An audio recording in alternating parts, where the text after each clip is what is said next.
Welcome back to Alan Vince's Sports Talk. Miss Levy's back. Mr. Rogers is here. Welcome to the show. First time ever.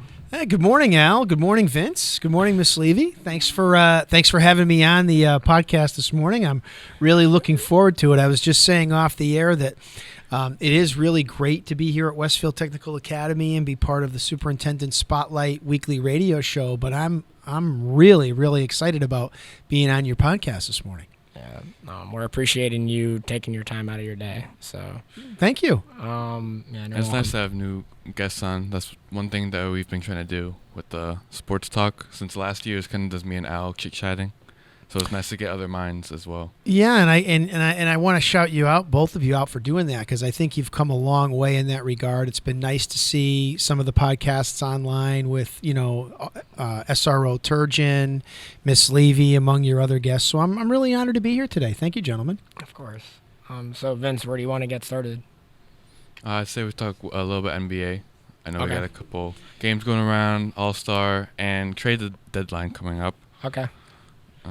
So we're starting with the National Basketball Association. So I just want to say that of all of the four major sports, this is probably the one that I'm least in tune with, Vince. So I'm going to let you guys lead and I'll follow here. All right, that sounds like a plan. So Vince, what do we got going on in the, as my dad calls it, the National Boring Association? Well, a lot of trade talk. I know that the Warriors especially have been trying to see if they can move some pieces around. I think CP3, they were talking about CP3. They're trying to trade him, but they're going to keep him where he is. I saw that this morning. Yeah, but Who's CP3? Chris Paul. Okay. Chris Paul. Just in case your listeners don't know, that's Chris Paul, right? Yeah. Where's Chris right now? He's in Golden State, correct? Yeah. Well, I remember when they made that move in the offseason, we were having that conversation, was signing him, I thought maybe was to give Steph Curry more time to rest, right? So he didn't have to play a full ball game every night. No, and that was a good observation by you. So I don't want to see him go, so far I'm kind of liking him, but I want to see what's next for Golden State because they are under 500. And their next game's tonight against the Sixers. So. But Thompson's looking good. He's been coming He's up. looking all right. Thompson's been looking real good. But I'm really interested in Steph. The other day he dropped 60 points and Golden State still lost. So, I don't know what more you got to ask for my guy. Well, I think a lot of it comes down to, especially in basketball, in any sport really, but a lot of it comes down to both sides of the ball, so to speak. We talk about that all the time in football, but it's really no different in baseball or basketball too. It's not just about scoring points. You've got to prevent the other team from scoring, That's right? very If your true. team's not interested in playing defense or rebounding, in basketball in particular, then You're in trouble. Like I used to play with some guys in high school, and I that could score 30 points a night, but they didn't play any defense, so they were actually a liability, right? They could score 30, but the guy they were guarding scored 35, so they were actually a negative 5-point player, right? So the basketball has to be a two-way sport, right? And I think that's what Golden State's struggling with right now, right, Al? Yes, they are definitely struggling a little bit with that. They are under 500, but it would be nice to get a win on the road tonight in Philly. It's going to be very tough. Philly's a very good team, so Especially at home, right? yes, Philadelphia is a good. defense. Yeah, they have a good team, and their defense is outstanding. So just take it one possession at a time is all I can say. Mm-hmm. Also that too, Embiid being out for 4 weeks as well. Yes, Right. Embiid actually had some type of surgery. I don't know what it was, but he is not going to be a factor tonight, which is Do huge. we know what the surgery was? I think it was an ankle or elbow. Yeah, Elbow. It was elbow. I think he took a pretty bad spill, right? Maybe Yes. at the end of the year last year. Kind Yeah. of like lingering injury. For sure. So, but I hope Golden State could get the job done tonight. And Philly's supposed to be a top contender too. So let's see how the They streak fair can go. without Embiid. It'll show tonight. We'll see how they do tonight because Golden State notoriously not a good road team. No, Golden State, and this is history for all you listeners out there. Last year, Golden State was 2-14 on the road. That's a stat. That's That's- not an impressive stat at all. That's very disappointed. So, Embiid, that's Celtics. Yeah, Celtics a couple days ago coming from a 40-point win. which is impressive. And then coming to a loss from the Lakers without AD or LeBron. Now, that's very talked about when they didn't play LeBron and AD, but you got to understand that just because you don't play your two best players doesn't mean anyone can't beat anyone on any given day. I had someone tell me the other day that that's not true in the NBA, and I said it's true in any sport, especially if you have good timing and good passes into the lane and moving the ball to make your defense tired out. It's called beating the zone. So yeah, and I think that's a really good point. Is we always talk about this when we look at high school basketball. Like if we go to say one of your games, right, for example, or Westfield High game, or anybody for that matter, if the two best players on the court are on one team, it's really difficult. It's going to be really difficult for the other team to win. Right, and in this particular case, these two guys who are their best players weren't there, but that doesn't mean everybody else on the roster isn't a professional. Yeah, it doesn't mean that everyone right, there is and right, not talked about. Sure. So, but no, I agree 100% with my pops. Like anyone can be anyone any given day. It doesn't matter what sport it is. So, but the Celtics, rolling like they always are. So. I mean, I've picked them from the start to win the NBA Finals back in when the season started. What do you think about that, Miss Levy? I would go for Celtics. I mean, who is it? Derek White, right? That they had to come in last year during the playoffs, and I mean that kind of touches on what Mr. Rogers said. It's a perfect example of a player who went from kind of not really riding the bench, but being a player that would come in if someone got hurt, to a primetime player who like now Chris Paul. Yeah.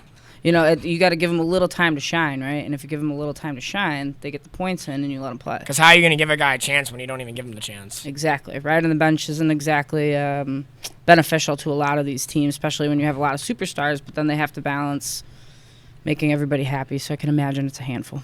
For sure. Vince, what else do we? Right now, basketball talk. Not the best trade deadline.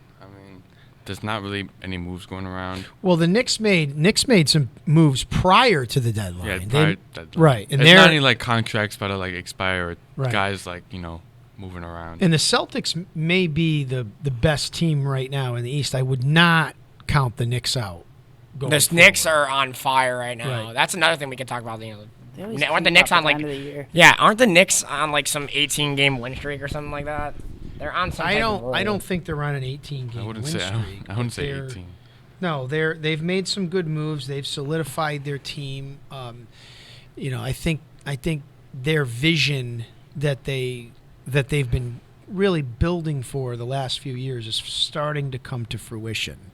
So, those were my two teams growing up, right? Celtics and Knicks, and when I actually followed the NBA. So, and you know me, Al. When the playoffs start, I'll tune in a little bit more. Yeah, right? we definitely like watching a little NBA playoffs. I like watching all the games because I want to keep track on my team and see how they're doing. But that is true. But no, I think that for the NBA, it's a long season, just like the NHL. There are 82 games. It goes all the way from October to June, so it's. Well, they're all long seasons, right? Professional sports is a grind, right, Vince? Yeah. They're all four of the major sports are they're too long, actually. We might talk about baseball today, but that's one of the things I think that hurts Major League Baseball, for example, is the length of their season. I know it makes a lot of money for the owners, right? Which is what it's unfortunately sometimes what it all boils down to. But to start spring training games in February, and then to start your regular season starts at the end of March when some parts of the country are still experiencing snow, yeah, right, and then and cold temperatures, and then it goes all the World Series now finishes sometime in early November. Yeah, I think it was November. Right. First, that's a long haul, and the NBA is no different. I think preseason starts in October, and your finals are done in June. So actually, that's a long stretch. Yeah, preseason for the NBA starts usually in August, and it doesn't end till it starts. June. And they even had to, more like the summer league. Yeah. Yeah, and this year they even had to add what was it like that? Like in-house competition. Oh yeah, the NBA. That's the very first time they've done that. Yep. So I wonder if that's kind of try to make up for the fact that these seasons are so long, take up a lot of space on TV, and let's make it a little bit more interesting. Vince, what did you think about the in-season tournament? Of course, I watched exactly 0 games of that, so I can't really comment on it. I mean, people are always gonna hate change, sure. And so it was definitely a spectacle going in, but it kind of gives. Not so much the fan to look forward, but the player to almost try to more perform more and to put up some more points, or just that one win, or try to get a little bit more playing time. And to get that trophy, it could be something to their career resume, or a stipend from a check. That's a really good way of looking at That's a good it. point. And again, forgive my ignorance on this subject. Did the in-season tournament have any bearing whatsoever on the playoffs or qualifying for the postseason, other than just win? Because I don't even think the wins and losses mattered in terms of the regular season. Correct? No. But I think they were talking about, like, if you win, you get like a automatic spot, or like a automatic an automatic wild card. It'd be like a low Right. That's what I was seed. asking. Was that attached to that? No, at all? not Sure. yet. But Not I think yet. it's gonna be. Okay. It might be a talked about point. Well, it's like I remember when the All-Star game in baseball used to actually, whoever won that, used to be tied to who got home field advantage in the World Series, Yes. which made absolutely zero sense, but it was a way to make the game, quote unquote, more meaningful Yeah, when more it's people will watch it. designed to be an exhibition on purpose. right. So when, correct me if I'm asking a question, when exactly did that happen? Because it must have been way before I was born. So. Well, it wasn't so much before you were born. There was 1 year where Joe Torre was managing the American League All-Stars, and I can't remember who was managing the National League team at the time. It might have been Bruce Bochy. I can't remember exactly, but what happened was they burned through every player on the roster and all their pitchers on both sides. The game went into extra innings, 13th, 14th inning, and both teams ran out of pitching and put their hands up in the air like, what do we do now? This is an exhibition game, so the idea was to get these guys that made the All-Star team into the game. So guys pitching an All-Star game, they don't pitch 4 innings. They pitch right? one. Garrett Cole starts, he throws 1 inning, he's out. Yeah, right? see you later. Right. But so what happened was they went through all of their pitchers, and neither team Had anything. had anything left, and it ended in a tie, which nobody wanted to see. So now they changed the rule to make it. But of course they veered back from that, realizing the folly of having an exhibition game decide who has home field advantage in Not the very World fair. Series. Right now it goes to the best record overall. No, has home of field course. advantage, And which that- is kind of how it always should. and that's 100% correct. Yeah, I agree. I that's a little interesting though. I never knew that a game went all the way to extra innings, and I think it was like a All-Star game. 13-inning game, and nobody could score This is because the mid-90s, right? the pitching was so good on both sides, and then Bud Selig made the decision the following year. Well, we can't have the All-Star game end in a tie. Why not? It doesn't mean anything. It means nothing. And maybe it meant something to the fans who paid that night to go watch the ball game. Yeah, but in the overall I would say so, grand scheme for of sure. things, it probably didn't mean much. But yeah, that's all we really got for the NBA. There's not really that much. Well, we can go into MLB. Yeah, this is my dad's Segue. favorite sport actually. So How might could as you well- tell? I don't know. Yeah, Vince, just looking at it, Al and I, we weren't surprised by Jose Altuve signing a 5-year extension with the Astros last night. I mean, he's a very good ball player, and he's a homegrown Astro, so that didn't really surprise us all that much. As Yankee fans, we were like, oh, we were kind of hoping he'd end up somewhere else. But what'd you think of the extension that he got last night? I think it's a solid piece. I mean, Astros. I mean, he's been the face of the franchise for how many Definitely. years now? Oh yeah, Like, decade. for I would almost say a decade for Yeah. sure. So for Easily. him to leave would be like almost a downfall for the Astros. I mean, the adversity he brings to the team, and he is Houston. So Yeah. anyone that coming to Houston, you're coming for like Jose Altuve, or the key players like what's the shortstop's name? Oh my god. Well- the new kid. Oh, Jeremy Pena. Yeah, Pena, Pena yeah. and Alex Bregman. Yeah, so they and want to bring in some Kyle new Tucker. people, telling everyone that they're gonna sign Jose. Just a solid piece to the team. I think it's great for Houston. No, and if I had to weigh in on this, I gotta say that I might not like Altuve, but I gotta respect him. Like he's like my height. He's like 5'6", 5'7". Well, you're a little taller, I think. And he's a stud, and he's hitting nukes like it's nothing. Well, and it's not just about what he brings to the field. It's what Vince was talking about what he brings to the clubhouse, what he means to the organization. We talked about this a little bit when this happened last night. Was one of the reasons that the late 90s Yankees and into the early 2000s Yankees were so dominant year in and year out was not necessarily because they signed guys like Jason Giambi or traded for Alex Rodriguez. It was the ability to keep their homegrown stars, right? In an era now where everybody wants to be a free agent as fast as they can because that's where the payday comes in. But the Yankees were able to keep Jeter in the fold forever. They were able to keep Mariano as the closer. They were able to keep Posada. They were able to keep Bernie Williams. Yeah, everybody, right? The core. The only one that got away for a little while was Andy Pettitte when he spent a couple years down with the Astros after the 2003 season. But then we got him back. Both sides realized that he's really a Yankee and needed to come back. That's really why they were having the dynasty. So when you look at the Astros, that formula is the same. Well scouted, well developed, young players that they've kept in their system long term. For sure. And Altuve's the like Vince said, he's the face of the franchise. He's the face of the franchise. Yeah.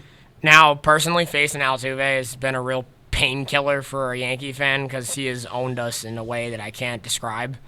He was like the Ortiz, but a little different. Like it's like facing Ortiz and Manny, except a little different.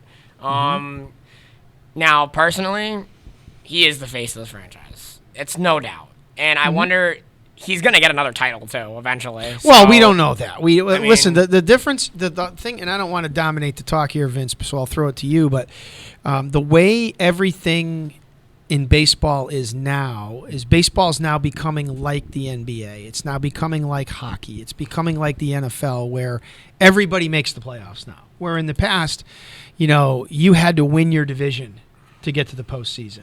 Now it's, let's have a one wild card team. So you either had to win your division or be one of the top four. You could be now it's now there's two so the playoffs are watered down. So you can win 88 games and still make the playoffs. So in one sense, is that good for parity? Sure, but there's too many teams in my opinion too. But that's a topic for probably another day. But yeah, so perennially teams can get into the postseason, but winning the World Series with all the levels of playoffs now is hard, right? What do you think about that, guys? Vince, go ahead. You can take it.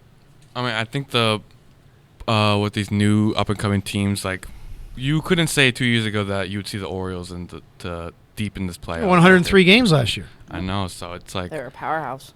So to see these new up and coming teams, low budget, maybe the great farm system, competing with these like Dodgers, these $1 million payrolls. I mean, it's great for everything. It's great to show other players that they can make it. Great for other teams to show that if you just like find that one piece, you can compete with any other team in the league. Mm-hmm. So you're right. Yeah. You're right. And I think the money, when we talk about payroll doesn't guarantee anything, right? But if you have a high payroll club and your club stays healthy, the payroll may punch the ticket to the dance. It doesn't mean you're going to. I mean, look at the Dodgers. The Dodgers win the NL West every year. They're in the playoffs every year. The only World Series they've won this century was the shortened COVID season, right? When they beat Tampa Bay in 2020. Well, and all three teams that won 100+ games last year all got bounced in the first round or in the division series. So you never know what can happen. Short series, you never know what can happen. And if I had to weigh in on the whole money thing, the Los Angeles Dodgers, in my mind, have made a statement and proven a point, and I honestly think there's not going to be a team that can stop them because they have all the weapons, everything that. Yeah, but we just wanted. but that's not that's a half truth because, like we said, the payroll might get them there. Like the Dodgers are going to the playoffs. Can we all agree on that? Right now? Pick up Ohtani. Yeah. Ohtani, Yamamoto. They've made about 10 other moves, and they still have Mookie Freeman. Right, they have an incredible club. They just re-signed Kershaw again. Yeah. Right. So Vince, can we agree the Dodgers are going to the postseason? They're probably going to win the West. Oh, right, they're probably going to win the West, but it doesn't guarantee that you get to the World Series or win the World Series. That's the watered down postseason. No, for sure. And Miss Levy, do you have anything to say? I mean, I know you're a big Yankees fan, just like my pops. So, do you have anything on the Yankees that you can give us? I mean, I wish they would actually make it to the playoffs this year. They will. They will. I have That's hope a in them. I no-brainer. mean, with us picking up who we did, right? We signed Juan Soto. Well, a trade for Soto, right? The sign, and don't forget Alex Verdugo's a Yankee now. That was an under the radar move. Very and under the Al radar. actually called that. This is not an exaggeration. We were sitting in our living room one night when the Soto rumors were starting to pick up, and Al made a statement out of left field and said, "Well, what if the Yankees got Alex Verdugo?" And I just because again there was talk, Vince, right, of him having a falling out in Boston. They were actively shopping him, and he fits the profile of what the Yankees needed: a left fielder that gets on base, hits for a little bit of pop, but really he's a line drive gap contact hitter. He's not going to strike out 200 times a year. Exactly what the Yankees need in their lineup. And Al said, "Dad, what if the Yankees got Alex Verdugo?" And I just kind of said, "Why would the Red Sox and Yankees make a trade? They almost never do that. Why would we get Alex Verdugo?" An hour later, we get a notification on your phone that says the Yankees have acquired Alex Verdugo. It was incredible timing. But if I had to weigh in on that, because I've always loved Verdugo, and my best that's right. He was your favorite non-Yankee player. And he wore the same number as Aaron Judge, which is even better. But now he's going to have to find a New Jersey. 20. He's wearing 20. I think he's wearing 24 now. Wow. I think he's wearing 24. Who was 24 in the MLB? I don't know. Wasn't it Ken Griffey Jr.? I know. Yes. Really? I believe so, yes. I've been seeing 24. Well, I think my dad's going to look up some history for me on that right now, I think. If I recall correctly, Ken Griffey is number 24. Yeah, he is. Vince, what did you think about? I think Ortiz was 34. I mean, no, the Cruz. Is also 24. So if I had to weigh in on Alex Verdugo, personally, my favorite non-Yankee that's on the Yankees now, my best friends, including Vince, Vince has been my homeboy for the longest time. They were huge Verdugo guys. The minute he got traded, the Red Sox just got their new GM. Get rid of him. Immediately is the first thing they said, because they're like, why? Now he's on a team that... the funny thing is, Verdugo didn't even want to go to the Yankees. He was actually smack-talking them the week before. So now that he's in New York, whenever we play Boston, you're going to hear boos no matter where he goes. But that's normal. That's all well and good. But the Yankees have, they've traded for Soto. They traded for Verdugo. They've traded for Trent Grisham. They signed Marcus Stroman. They added Caleb Ferguson and Victor Gonzalez from the Dodgers for the bullpen. So, yes, would we like to see them make that one more big move before the season starts? Yeah, but do they have to? Not really. No, I just want a bullpen. They're projected. Well, we just got Ferguson, right? And so they're projected to win, between 93 and 94 games if they stay healthy, and that ought to get them into the playoffs. Assuming health. For sure. Right. So, Vince, I know you're a big What about the Sox? Big Boston Red Sox fan. Do you have anything, whereabouts? What's up? I mean, not really any great pickups. I mean, the Verdugo trade was great for bullpen, because I think that was the one Greg thing. Weisser to help you guys. You're going to help out a lot, trust me. Yeah, but the Red Sox weren't actually that bad with the bullpen ERA, but it's great to have a solid bullpen you can go back up. I am excited for the new GM and the new management coming around. Shane Bloom. I think that this season's going to be an off season. Shane Bloom's not there anymore, Al. Yeah, It's Craig Breslow. Yeah. I think it was the Cubs, something general manager. But I don't think this year's going to be great. I think it's going to be another dull. But I'm expecting next year, after we'll see how far off we get with the payroll, and we'll see any contracts we have to renew. Any free agents in the market as well. But I think I feel a lot more solid this year because of the bullpen. I feel like that was one thing that you couldn't watch with the Sox, especially with Chris Sale gone, with a big rotation guy. Well, you can see what they're doing. They're the new regime that's come in, Breslow's regime. He wants to obviously rebuild the team in his image and with what he's looking for. And part of that is to get rid of some older or some bad contracts, right? Which is exactly what they did in the Sale trade. And I'm here they're actively shopping Kelly Jansen right now to try to get him off the books. But I think the best move they made this offseason was bringing Theo Epstein back the other day, right? I think they realized that when he was running the show there, that's when they were having the most success. And they also said that they want to kind of focus more on their farm system as well, trying to bring their younger core up. Yeah. Instead of, going out and shopping, it's nice to, get your own kind of. Because then you get those guys up on the team and they'll stay with the team. They won't try to look, because that's like the only, that's well, like home for them. It's what we just talked about. I think the Mets are trying to do something similar now after Steve Cohen realized I can't just throw billions of, millions and millions and millions of dollars at guys that are 40 years old. That's no, I mean, it's liability. It is. It's a loss. If I had to weigh in on that, you've mentioned this to me a lot, especially in the past. It's not 2009 anymore. You can't throw a million right-handed hitters, a million guys like that, especially in now day and age. Baseball's a lot different, and we just talked about this like 20 minutes ago.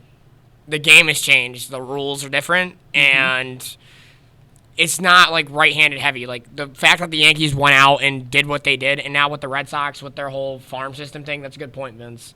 The Red Sox farm system actually is loaded. Well, when you look at the teams that in the Yankee teams of the past that won all those championships, their lineup were balanced. It wasn't a bunch of 6'8" guys that struck out 200 times a year. There were switch hitters in the lineup. There were left-handed hitters. There were right-handed hitters that made contact, right? Put the ball in play. One of the things I think you're seeing the last couple of years, the teams that are getting to and winning the World Series, they're not striking out a million times, which for a while baseball was dominated by the three true outcomes.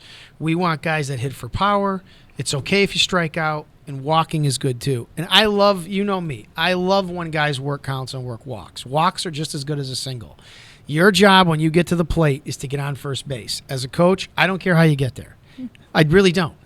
Because the idea is to score runs, right? So that's how you win baseball games, right? You score more runs than the other team. Right? I think the Arizona actually showed that off pretty good, making it to the World Absolutely. Series. Not a huge power team. I mean, if you just keep the pressure on them getting on base, fast guys, I mean, you keep them in their heads. It's one of the reasons, Vince, you mentioned the Orioles, and I will talk about them with Corbin Burns, is what makes them so scary. Is they're young, they're talented, they're athletic, they don't strike out a million times, they put the ball in play, they play good defense, they steal bases, they go first to third on a single, they do the little things that win baseball games. For a while, baseball was becoming a video game.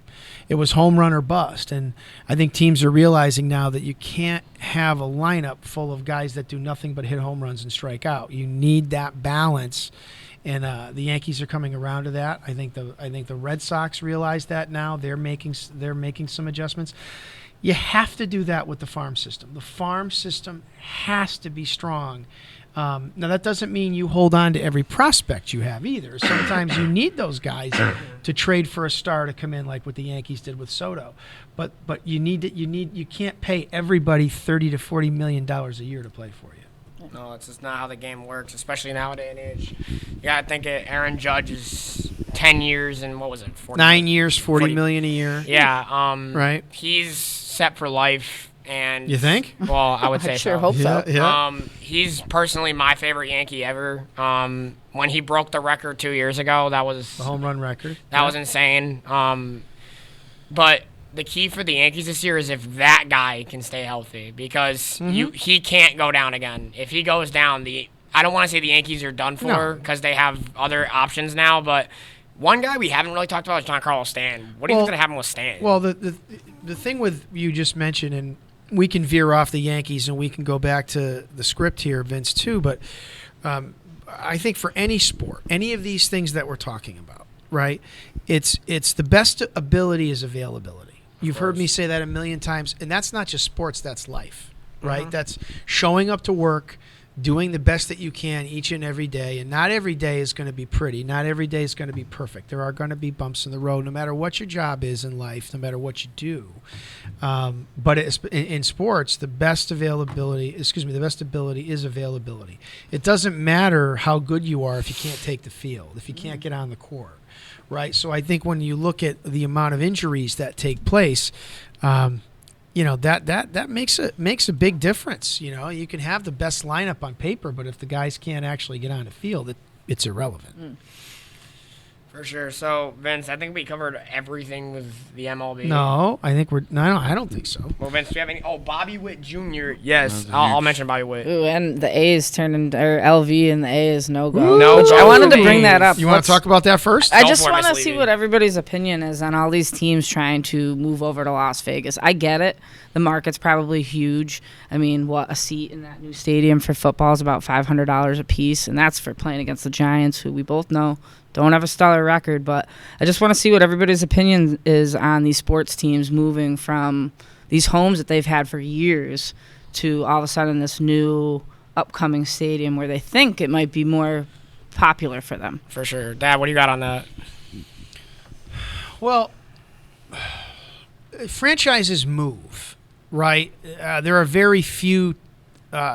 It does happen. There are very few teams who are never going to leave where they are, right? But some of these small market teams, like let's take the Oakland A's for example, or not that the Raiders were a small market team, but they've bounced around for years between Oakland, Los Angeles, back to Oakland, now to Las Vegas. A lot of it comes down to need. It comes down to market. It comes down to stadium. It comes down to leases with the cities, right? The Oakland A's for years have played in a football stadium, right? And they're a low market team, small market team that can't afford big salaries, and nobody goes to the games. So so their owner is basically operating at a loss. Although which is probably why he's trying to get someplace else, right? So I hate to say it all comes down to money, unfortunately, but it usually all comes down to money. But I'm hearing this might not be a good thing, or the city of Las Vegas. I think the mayor came out and said you might want to look someplace else. Yeah, right. Yeah, it seems as though they weren't too thrilled about it, and I get it because like you said, Oakland. Got the Raiders. It seems like California teams have a tendency to move to Las Vegas. Obviously, it's a close move. But, yeah, it seems as though the A's aren't really very welcome in Vegas right now. What's your take, Vince? No, I mean, teams that move, I mean, I can't really remember. The only big one was, like, when the Rams moved. I mean, looking at it now, it was a good move for them. Yeah. With the new stadium, with the teams coming around, But you always want – players will – always subconsciously look at a team and where its location, where its fan base, facilities, etc. Yeah, and so when you think about Oakland, it's the area, the team's history. So if you kind of want to, it's almost like a fresh start if you go to Las Vegas, or if a team goes to Las Vegas. Las Vegas is a huge economy for any teams, new expansion teams like the WNBA and the NHL teams. Like, see with the NHL with the Knights. The Knights. I mean, huge for them. It's like now that's a hockey town. So it's not so much about moving. It's just about like status. Like you want your team to stand out. Fair enough. And Las Vegas. I mean, of course, the mayor said something. I think she said that she didn't say no, but I don't think it would be a very easy process. And I think the school districts around Las Vegas put a petition up to not have the A's come around. That's funny. So it was interesting. That's when your team's I'll weigh in now since y'all did your takes. Vince has a good point. Actually, my dad and Vince had a good point. Same with you, Miss Levy. There is a way to do things, and I guess the mayor of Las Vegas is not in on it right now. But that stuff takes time. The bottom line is that people don't realize what goes into something like this. I mean, even on a much smaller scale, right? We're building a new school, right? It's in the process of construction on Franklin Street. People don't know what that entails or what goes behind the scenes to do something like that. Now imagine taking that and putting it on a national stage, building a stadium. It's not just the stadium. It's what surrounds the ballpark. It's the revenue that it's going to generate, the jobs it's going to generate, the fan interest it's going to generate, the marketing that goes into it, the safety that has to come to mind. So it's not just, we're going to move to Las Vegas and start playing baseball. No, there's a lot that goes into it, and sometimes these municipalities aren't prepared for it. I can imagine there's probably a pretty heavy price tag too for the municipalities to be able to, you kind of have to bite the bullet to cover the price of the stadium. Well, who's going to ultimately pay? is the citizens, the taxpayers. Exactly. Right. Exactly. And after putting in that new stadium for Las Vegas, right, already, I'm sure they're hesitant. Probably like, do we have to do this again? Yeah. Because there will be a match from from other entities, but ultimately it's the taxpayers that are going to foot the bill for that. Mm-hmm. Agreed. And do you want to foot the bill for a team that, historically wins 50 to 60 games a season? That's always in a perpetual rebuild. Yeah. For sure. I can totally agree, because I don't really remember the last time where Oakland was actually competitive. Actually, not true, because in 2018 they made the wild card and they lost to the Yankees. So they were competitive recently. Kershaw returned to the Dodgers. We talked about that. Corbin Burns to the Orioles. Good Dad, pickup. what do you got on that, Dad? Because we talked about the other day. Well, I'd like to hear. I want to hear from Vince first, as a non-Yankee fan. I want to hear what his take is on the up-and-coming Baltimore Orioles acquiring in my opinion, one of the top 5 pitchers in baseball. For sure. I think the best thing about having a young and low-paying team is that once you start winning, I think you have a lot more eyes on you. And so now that you have superstars, you have a little bit more of a budget to, it was, I think it's a kind of big contract. I know I don't have it written down, but it was like the Orioles paid a pretty penny for him.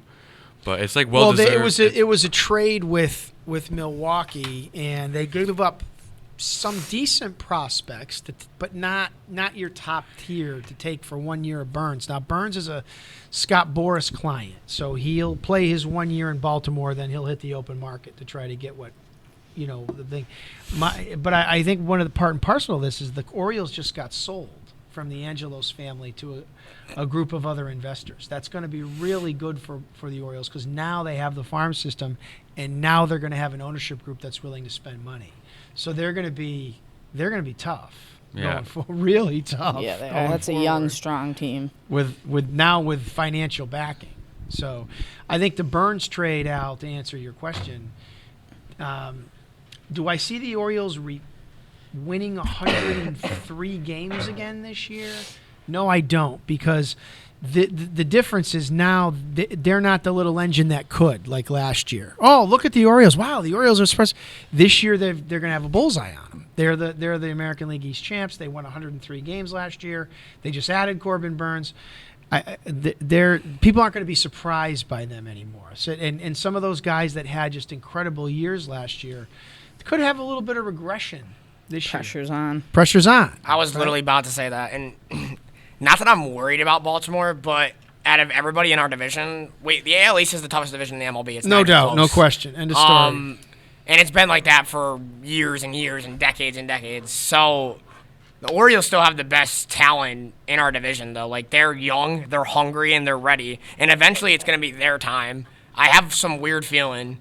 Sure. But, you got to take it one game at a time. Like I said, the MLB is the longest season out of any season in the in any sport. So you can't say, like, a few years ago, the Yankees started 5-15, and I was doom and gloom for the first 2 weeks, and look where they finished. They might have got eliminated by the Red Sox, but they finished, like, right next to Boston, and they were, like, 90 and, like, 78 or something like that. The bottom line is that season is so long, and they play 6 days a week, right? So you lose today, it's no big deal. You're going to turn around and play tomorrow, right? So you got to play the long game with it, right? So health matters, depth matters. And the team that you start with in April, if you're a contender, will not be the same team by September, by August, because you'll have made a couple of moves to enforce your club or to add or subtract from it. So that always happens that way. Now, Vince, you're a Cubs guy too, right? Yeah, I'm a bit of both. A little bit of both? Yeah, Cubs, NL, AL team. Where are they? I would think they would be they would want to bring Bellinger back, Cody Bellinger back, right? Yeah, he did great after the move from LA, and the Cubs actually being a pretty market team, like bringing in guys. I know we just lost Stroman, but Stroman's been on and off for the Cubs as well with the injury and the social media stuff.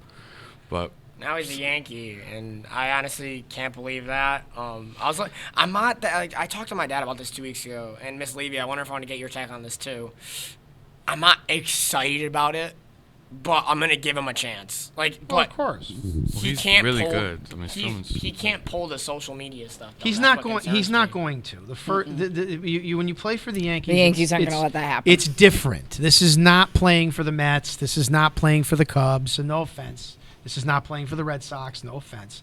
The Yankees have a culture in their clubhouse led by Aaron Judge, Garrett Cole, and Anthony Rizzo that will not tolerate that. Forget Aaron Boone, forget Brian Cashman, forget Al Steinbrenner. Because if you do try pulling the culture anything, in their clubhouse will not allow for that type of and stuff. if you do try something like that, it won't end well for you, especially in New York, and they will hate you for it. So Well, they're not. well, hate's the wrong word. Hate's the wrong word. They will Let's not use the word hate, please. I would say they would dislike him in a way. They would just boo him out of the place. Now, Miss Levy, as yourself as a Yankees fan, personally, how do you feel about Marcus Stroman coming to the Bronx? Because he's not in Chicago anymore, so it's a little different.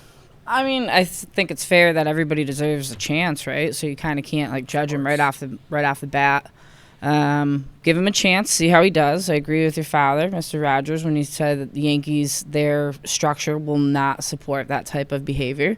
As far as social media and things like that, they're very tight when it comes to that, and they don't allow any type of loose lips or anybody to sink what is a very well-built ship from the Yankees. So we'll see. You know, he could benefit us really good, and it could turn around and bite us in the back, and we might have to trade him out to somebody else. Well, the thing is, and this is how it goes for them, right? For the fans. I think Al was alluding to the fans, right? If Marcus Stroman goes out and pitches to an under 4 ERA, keeps them in ball games, pitches 150, 160 innings for them, the fans are going to love him. No matter what.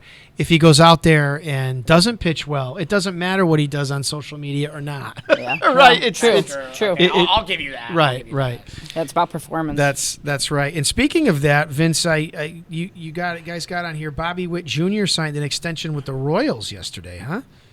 Yeah, huge, like, Woo! solid piece for that team. I mean, That was a massive extension. Kansas City, It's a lot of money. trying to find their way. I know they kind of boosted themselves up with Bobby, and then when Chapman was on the team, it did really well for them. And kind of given that the Kansas City, 2014 era, going about it, I think if them signing him is showing them that they are going to keep committing to players and trying to, find diamonds in the rough like Bobby. Well, I really like how you said that because he's such an exceptional talent. But 11 years, $288 million, it's a lot of money, and it averages about $26 million a year. But they're only paying him the first few years, like $4 million, $5 million, $6 million. It's a very backloaded deal, which is good for them. So they're able to add around him right now. That division is eminently winnable. That's the worst division, maybe in all of sports. The AL Central, right? So that has the Twins, that has the Guardians, that has the Tigers. Royals and the Tigers. That division is very winnable. And White Sox. Yeah,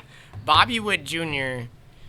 I mean, he's a third base shortstop guy. Yep. He's a good contact and a good defender. Great base runner. He knows how. He has common how to play knowledge. baseball. He knows how to play baseball. So, does he deserve that big of a contract? Sure.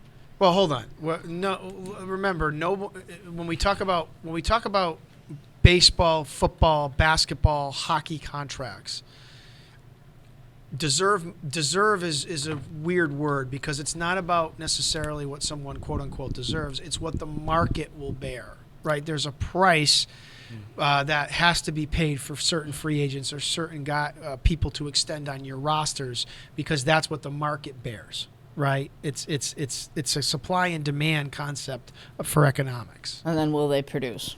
Right. Yeah, because you signing him now, he could have been he could have an outstanding season next season. That price could have been, maybe $40 million more. So them signing him now on a long-term deal, it's still good. That money's still good, but you don't know, he can turn out to be one of the best players, Yeah, and you locked him in. Yeah, and you sign him this early, but you still give him a pretty contract. Yeah. So spring training is about to kick. About to kick off. Pitchers and catchers in about a week, and then off we go. And but getting to winter weather, right, and winter sports, and I know I'm not a big NHL guy. I kind of stopped being a National Hockey League fan, Vince, once the Hartford Whalers became the Carolina Hurricanes. So we're talking a long time ago now. But I grew up a diehard Hartford Whalers fan, and then when they moved to Carolina, I was like, I don't have a team to root for anymore. And I'm like, I can't root for a Boston team, even though I did root for the Celtics as a kid. So I'm kind of out of the loop on the NHL guys, so I'm just going to ask you how things are going there. And the Bruins are having an incredible season, right? Oilers break 16-game winning streak versus Las Vegas. That was huge. They're one game away from history. and they, Las Vegas, powerhouse team, but Oilers, 16 games. That's crazy. Yeah, that's insane. And you know what? Winning streaks can happen. Like, all it takes is taking it one game, one possession, time at a time. Yeah. Well, look at the Bruins last season. I mean, their winning streak was phenomenal. They were doing great. That's why everybody was so let down that they didn't make it to, the Stanley Cup or anything like that. Yeah, but the Bruins will be the Bruins. I mean, they're going to be a contending team no matter what. It's going to be a hard face against them. They're good this year, too. No, they're 31-10, and respectfully, they're on top of their stuff. So I mean, and all Boston teams are enjoying it. So, and that's good for them. Yeah, they did lose 4-1 against the Flames last night. Yes. Flames. But I mean, stuff happens like that, and if I had a team to root for in the NHL, I'd go for Boston, the Bruins for sure. Bandwagon? No, I don't really care about the NHL, to be honest with you. So I mean, me and Miss Levy are just NFL, NBA, and MLB, to be honest with you. I agree with your dad. I used to like the Hartford Whalers quite a bit. And then when they moved to Carolina, since I'm from South Carolina, and that's where I went to school, I kind of had to adopt them. Really? As like that's interesting. The NHL team of choice, which turns out the Hurricanes aren't that bad. They actually aren't that bad, actually. They're having a pretty decent season. So, what else do we got? And we got, NCAA men, Cleveland beating UNC. No. Not Cleveland. That's college basketball, Al. So CLE beating UNC. That's huge. UNC three spot. That was huge. Like crazy. That was crazy going on. And March Madness is coming up soon too, which is kind of sick. I can't wait for that. And that's a close game. And everyone loves March Madness too. So like that's when everyone's like, yes, let's go. And BYU is BYU lost to OU 82-66. I always find it it's almost surreal for some of these teams, right? Like UNC, who sits so high in the ranking, to get kind of jarred by an unranked team. Man. Same with the others. It's like it kind of, I don't know, it gives you hope for March Madness. Those. I mean, that's why, it's upsets all the time. The brackets are where it's at. For sure. Do you follow college basketball, Al? I follow college basketball a little bit. I say that my dad's a little more into college basketball than I am. I mean, March Madness is cool. I do like March Madness a lot. Like, I'll watch it here and there, but I'm more into college football. I'm a big Boston College Eagles fan, so I do like BC. But I would support them for sure if we're talking about basketball. But it's not really my thing. Yeah, basketball, college basketball, coming around the corner to, big playoff season. It'll be fun, though. Yeah. Who's your favorite team, Vince? I'm a big Ohio State guy. Yeah. So Buckeyes. Yeah. Gotcha. And for NCAA football, as you know, for Boston College, they just lost the head coach to Packers, DC, which is he was with them before, right? Yeah. Yeah.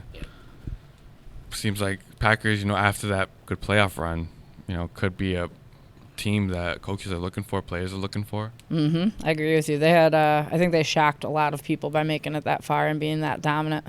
Love's pretty good. I mean, would I take Jordan Love on my football team? He's all right, but he'd be a lot better than Daniel Jones. I can tell you that. I mean, you would absolutely take hands down. Steve Belichick going to the Huskies, Washington, to fill in another DC role. I know Washington has, lost their head coach to Alabama. Dan Quinn's the commander now, the head coach of the Commanders now, right? Yeah. Yeah, because did Steve come from Washington he was a part of that move? No, he's going to Washington, the college football team. Yeah, did he come from, what's his name, when he went to Alabama? Was he a part of the same team? I have no idea. No? Fair enough. But we can start talking about NFL. I was going to say, right? We've had a good entree. We've had some good appetizers, but now it's time to get on to the main course, right? Because there's a pretty big football game coming up on this Sunday, right? It is Super Bowl 58. That's crazy. Is that what it is? Yes. It's insane. I remember watching 50 in my living room as a kid. the Panthers game. Panthers Broncos. I remember watching like 20s, 30s. No, Yeah. 30s easily, yeah. I I can remember. barely remember like 48. I can remember a little bit of Super Bowl 46. Super Bowl 42 is more of his time. I mean, they were both his time. More of my time. I mean, I'm actually. I mean, I remember glimpses and flashes, but I mean, this is really my era. So Your era, yes. I would say, before we get to the whole Super Bowl, we got some coaching moves. So Yeah, I mentioned Dan Quinn to the Commanders. What about Mike McDonald to the Seahawks? Seattle Seahawks? Yeah, I mean Ravens DC. I mean, Mm-hmm. seeing what they did over there with Lamar and that defense that they brought in. I mean, it's a good for Seahawks. I mean, heartbreak for Pete Carroll, but I feel like we needed that new sense of coaching staff because we're kind of hanging on to that like pure defense and the Seahawks Legion of Boom era with Pete Carroll. So I think I'd like to see a new generation of the Seahawks. Yeah, because that's your team. That's your that's your guys. Yeah, yeah. Seahawks did beat the Giants in the regular season. But Pete, so did everybody else. But Pete Carroll was a good coach. For, Yeah, I mean, for it the was- Seahawks. He was a We legend for yeah. a really long I time. don't think we ever had a horrible season. I know No. we come around the mid range, but always competitive that West. But since the Niners, can't really. I think that's the do best much. team, the best division in football, the NFC West. I mean, Maybe might be one of them. I don't know. What do you think, Dad? Well, that's the who else is there? The Cardinals. I, mean, Cardinals I think and the the Cardinals Rams. the only thing that brings Rams. it down. Rams Yeah. made the playoffs. Rams But did their thing. but the Cardinals had a few decent years the last couple of years. But what's his name is, he's always hurt now. Kyle Right? Murray. Murray. Mm-hmm. He gets hurt a lot. So that when you like Jones, when your starter goes down, and you're back, it's hard to win in the NFL. Period. But it's hard to win with a backup quarterback. Yeah, and they rely heavily on Connors, their running back, who Oh yeah. can only get so many Can only yards get hit before so many getting times. squished. So, Yeah, for real. you know. So true. So true. So we did talk about the BC coach. How about the Niners soft field? Yeah, I don't know what that's about. Tell me about that. Oh no, that they were complaining about the Chiefs are practicing on the field, on Sure. the Super Bowl field, and then the Niners are practicing on UNLV, which is the college stadium, Right. which is like a couple miles from there. Right. And they said that the field is absolutely horrible. So the 49ers are complaining about their Yeah. the practice and field. saying that it's like unfair and they're not getting the same, judgment. reps. Yeah. Oh, they might not be wrong. So, I mean, they said that they're going to keep practicing on it, but they feel like it's not. They just, injury and stuff. But that's the only thing coming out of Niners camp right now. I mean, either way you're practicing, you just got to get ready for the biggest game of your career. So just let's say- let's yeah. talk about the Super Bowl. Let's not segue to something else. Let's focus on that now All right, let's because do it. that's obviously the it's like almost like a national holiday now, right, in America, which kind of shows you how upside down our country's priorities are at times. But it becomes more of an event than it does a game now, which is why I'm kind of down on it as opposed to when I was growing up. It was when I was growing up, and I know I sound like the old man, get off my front lawn, but when I was growing up, it was more about the game. Now it's more about everything but the game. So I have no interest in talking about the halftime show. I have no interest in talking about commercials. I have no interest in talking about what celebrities are going to be in the stands. I have no interest in any of that. I just have an interest in the game itself. So And we can do that, Mr. Rogers, for sure. Good. I would love just to talk the Super Bowl. So I think what I want to put out there, and this is not because I'm to self-glorify, but Al, who did I pick to go to the Super Bowl this year back in August? Okay, he did tell me the Niners and Chiefs would go to the Super Bowl back in August, so... I think that was a pretty popular pick, though, right, Vince? I don't think I was alone on that island. Yeah, that was definitely Okay, I'll give him I think that. that was an overwhelming. Yeah. Either that or the Ravens, right? It was one or the other. Well, I mean, this game's going to be a really good game. I am rooting for the Chiefs, though, not Chiefs. Oh, gosh, thank you. No, the 49ers. I'm sorry. Forgot I said the Chiefs.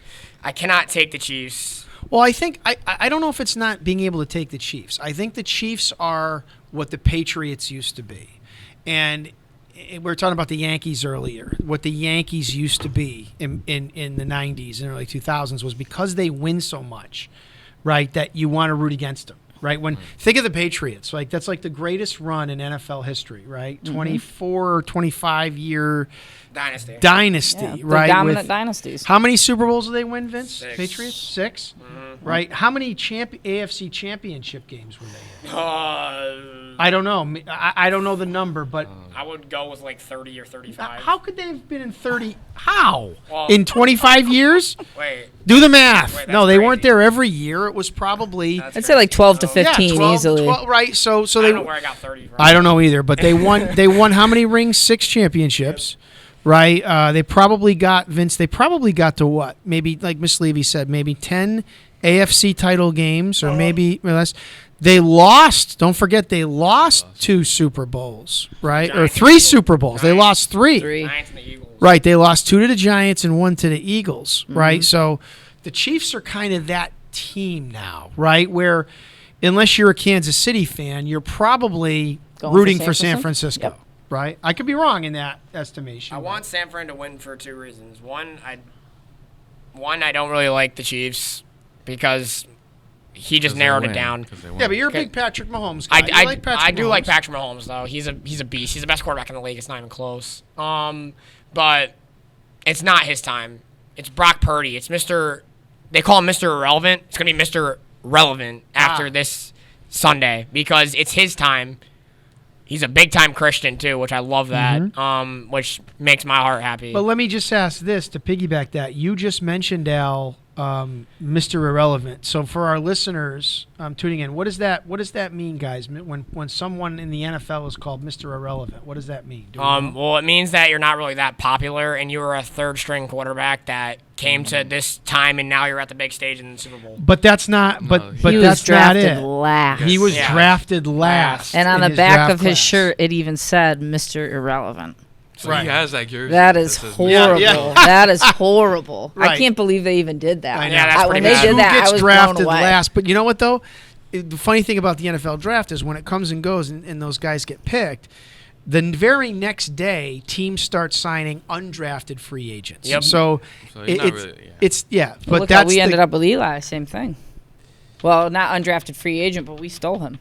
From the Eli Chargers. Manning. No, Yeah. that was what happened. There was the Chargers had the first pick in the draft that year, and they made it clear they were going to draft Eli. And Eli kept telling them, his camp kept telling the Chargers, if you draft me, I'm not going to play for you. I will sit out. No. They did anyway. The Giants picked Phillip Rivers 4th, and then they orchestrated Swap. the trade. So both players ended up Happy. were happy and where they should have been. Fair Both enough. organizations did too.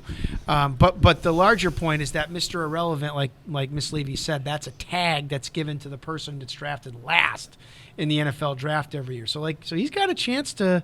I don't know if a Mr. Irrelevant's ever quarterbacked a team to Super Bowl I championship. doubt. I don't but think so. If he wins, it puts a huge what do these scouts even do for these draft orders? I mean, It's going to question a lot of their decisions, right? He went last out of how many draft Well, what was perspectives? Brady was drafted in the like second. 7th round or something? He Yeah. became the greatest quarterback literally ever. So a lot of that, though, too, is system that you're in, right? Like, let's not forget how – no, this is not a knock on Brock Purdy. I love Brock Purdy. Well, how talented the San Francisco 49ers are. Yeah. I mean, there is talent all over that. I mean, all I could over go that on all field. day. Christian McCaffrey, Deebo Samuel, George Kittle, Jennings, Ayuk, Kyle Juszczyk, Fred Warner, entire Tre'Davious O-line. Ward. I The could entire go, offensive line, And do right. not forget dangerous Nick Bosa. Like, you can't forget about him either. Bosa's an incredible athlete. Like, Well, yeah, and they there's grabbed Chase talent. Young, too. Yeah. And Chase Young's on that team. Like, Yeah. they're loaded all over Yeah. the place. So there's talent everywhere. And I want the Niners to win because I want to see them tie New England. They haven't won a bowl in like 30-plus years. So I want to see them get back there. Vincent, to think about the Chiefs, what makes the Chiefs a threat to still win this game and win another ring, another trophy? I think it's Mahomes' level of Mm-hmm. just being able to bring it downfield like he's done with every other playoff game he's ever done.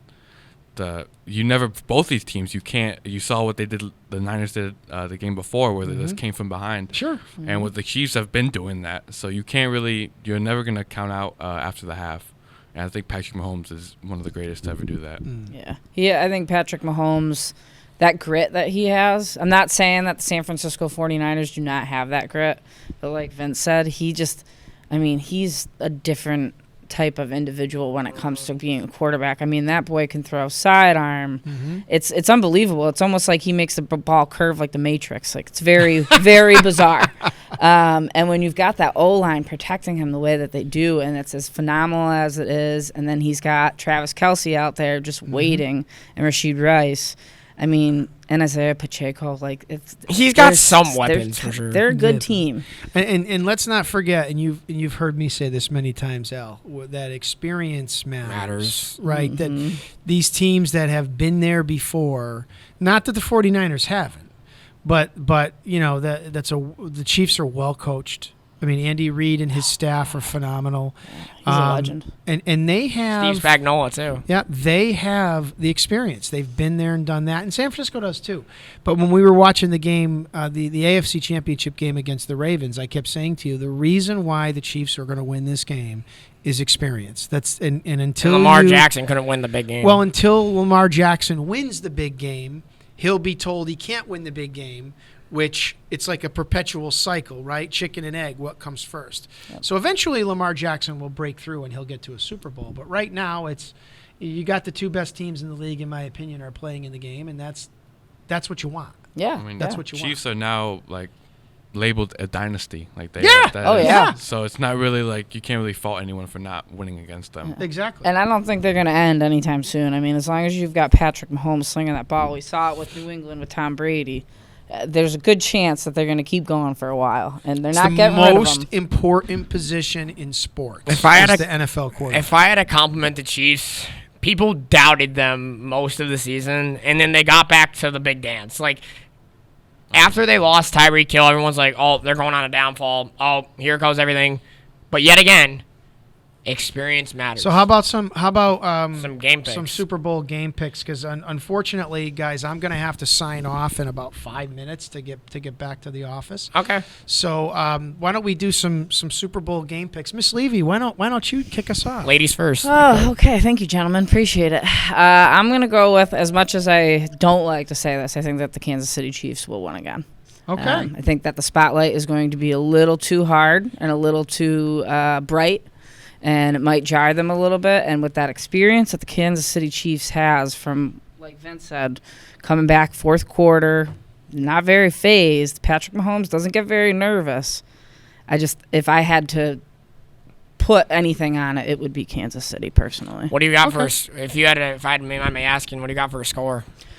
Score, I would say 21-17. All right, I'll give you that. Mr. Rogers. Yeah, so this is one of those, like I said, and again, a lot of people picked San Francisco to play Kansas City in the Super Bowl back in August, so certainly I'm not taking any real credit for that.